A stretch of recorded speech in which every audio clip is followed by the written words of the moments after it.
Hi there.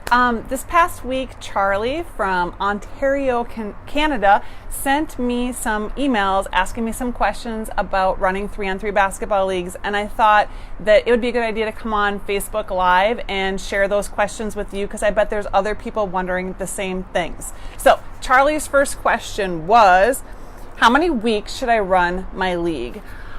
You should run your league for 4 weeks when you're first launching your league. And the reason for that is because you want to make sure you're offering your participants a really great experience, and you don't want them playing the same teams over and over again. So if you go for 4 weeks and you get 5 teams in each division, teams will only play each other 2 times. Now, once your league grows and you start having at least 6 teams in each division, then you could go to a 5-week league and be fine with that. But until you grow your league to that point, stick with a 4-week league, and then people will have a great experience because they're not playing teams 3 and 4 times. Question number 2 from Charlie was, how many games per night? The answer to that is give your teams 2 games per night. 1 game per night, that's not enough, and it's not worth their time to drive there for 1 game. 2 games per night, that's totally manageable for you to schedule, and kids will have plenty of, that's plenty of playing time and a good workout for them. So go with 2 games per night. Now, another question that kind of comes with that is, how long should the games last? So I've seen 2 different ways of doing this. And one model that's out there, I've seen some tournaments and I've seen some leagues where there's a point total, and as soon as a team reaches that point total, the game is over. So maybe it's 15 points or 20 points, whatever it is. And I'll be honest, I'm not a big fan of that model, and here's why. When kids sign up for your 3-on-3 league, they want to be there because they love playing basketball. And if they show up, and especially the older kids, right? They show up and very quickly one of the teams reaches that point total and the game's over, maybe like after 10 minutes. Now those 2 teams are done and they're looking around the gym and they see all the other teams still playing and they're like, why do we have to be done already? So I'm just not a big fan of that. The other thing that can happen is the opposite, where you have some inexperienced teams or maybe your younger 3rd graders or something, where they might never make that total points and their games will never end unless you put in a time limit. Your league could really get off schedule with this kind of a model, or you could have a certain court that's way behind schedule. And to be honest, parents don't appreciate that. If you tell them their game's at 7:30 and they show up and you're behind schedule and they don't play till 7:50, they don't like that. So what we do instead, sorry, horn honking. What we do instead is we run our leagues our games, for 20 minutes, and they get 2 games a night for 20 minutes running time. So what we do is we have 1 main score clock. All of the courts start at 1 time, and they run for 20 minutes. The games run for 20 minutes, and then the buzzer goes off, and we put 5 minutes up on the score clock. And then that gives teams time to rest and transition to their next court. And then we put 20 minutes up again, and then all the courts start on time, all the courts end on time, and we're always on schedule, which parents really appreciate. Question number 3 is, when should I offer my league? And that's a really good question, because if you offer your league at the wrong time and nobody signs up, it's not going to happen, right? So what you need to do is take a look at when are kids in their 5-on-5 seasons. Now, here in Minnesota, kids will try out for their 5-on-5 teams, which are usually their school teams, or we have community-based traveling teams here in Minnesota. So they'll try out in the fall for those teams, and then they start practices in November. From November through early March, those kids are having a couple of practices a week. They have games, they have out-of-town tournaments they're traveling to. They're way too busy to sign up for a 3-on-3 league, so we don't offer any 3-on-3 leagues during that time. Our 3-on-3 leagues start up in March when those 5-on-5 5 seasons come to an end. So we have some leagues in the spring, we offer some in the summer, and then again in the fall. And we make sure that those fall leagues are ending like mid-October so that kids can finish up with 3-on-3 and then start focusing on their 5-on-5.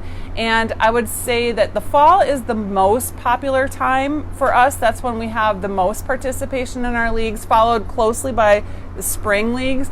And in June and July, we run a few leagues then, but that's not our most popular time. In Minnesota, that's when kids are out of school and families are on vacations and up at the lake and stuff. So actually, our largest league we ran last year had 158 teams.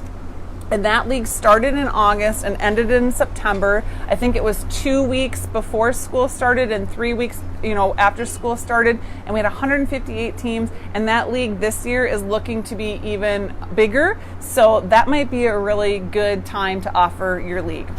And question number 4, which level of players am I targeting? So Charlie wanted to know, should he be targeting the kids that aren't making club teams? And I told him, you want to offer your league to all level of players, all beginning players, unskilled players, all the way up to, kids that are going to be, future NBA stars, right? You want to open it up to everybody. And here's why. Something that's missing right now in basketball for kids is the opportunity to play on a basketball team with their friends. Now, my son is now 24, but when he was a young basketball player, he was always on the A team, and his best friend was always on the B team, and they never got to be on a 5-on-5 team together, which was just so sad, right?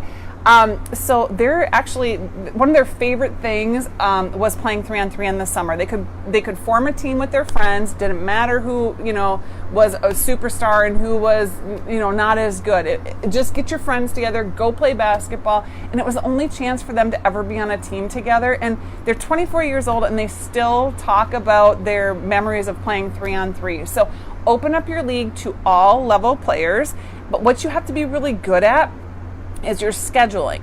So you want to make sure that you're scheduling in a way that you are pairing up teams that are going to be good matchups.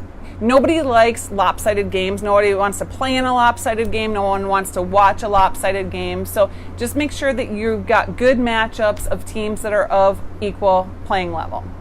All right, so I'm Christy, by the way, Christy Hilly from Minnesota, and my husband and I live in Minnesota, and we have been running 3-on-3 basketball leagues through our company called Midwest 3-on-3 for 23 years now. And after this fall, we will have run 300 3-on-3 basketball leagues. That's a lot of leagues.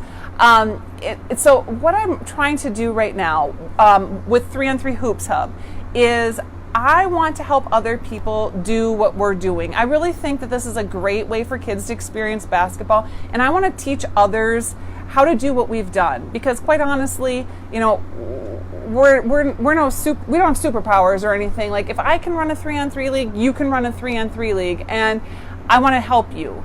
And if this is kind of something that you're like, hey, this sounds like a really good idea, we should run a 3-on-3 league here, wherever it is that you are. Go to the 3-on-3 Hoops Hub Facebook page, and I have pinned to the top there a post where you can download my 10 reasons why 3-on-3 basketball is the next big basketball opportunity. And in there, you're going to learn what are the 3 current market conditions that make 3-on-3 basketball a pretty intriguing idea right now. And also in that document, I have a calculator for you. It's an estimated profit calculator. So you can enter in some different numbers and you can see what kind of revenue could you make if you offered a 3-on-3 basketball league in your community? Or what about if you offered a couple of 3-on-3 leagues in your community? Or go crazy like we did, and we're offering over 30 3-on-3 leagues a year in Minnesota. So honestly, if we can do this, you can totally do this, and I'm here to help you. So, go to the comments. You can ask me questions. I will answer you, or send me a message or an email. I am here to help you. So grab that download and let me know. If you have anything that you want to know. Thanks for being here. Bye-bye.